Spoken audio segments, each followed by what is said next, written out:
Dans les années 50, les femmes représentaient 30 à 50% des effectifs dans le secteur informatique. Alors, c'était majoritairement aux États-Unis, mais je trouvais que c'était énorme et qu'en fait, elles étaient surtout dans les métiers du développement, tenez-vous bien, de la programmation et des logiciels. Et le premier logiciel, il a été créé, alors ça, je l'ai appris aussi, en 1843, par une femme qui s'appelait Ada Lovelace.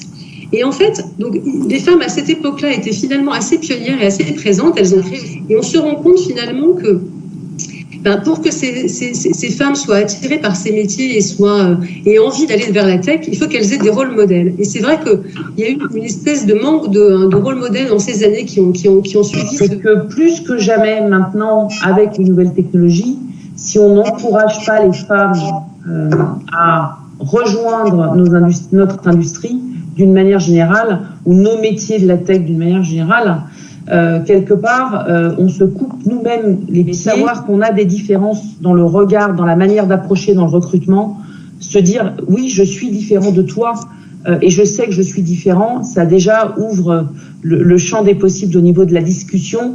Pour moi, c'est les uns avec les autres, c'est pas les uns contre les autres. Ça peut pas marcher. On s'est pas dit du jour au lendemain, on va recruter des femmes, mais on a jugé que dans une équipe doit être composée de personnalités, doit être composée de sensibilités différentes, de mouvances différentes.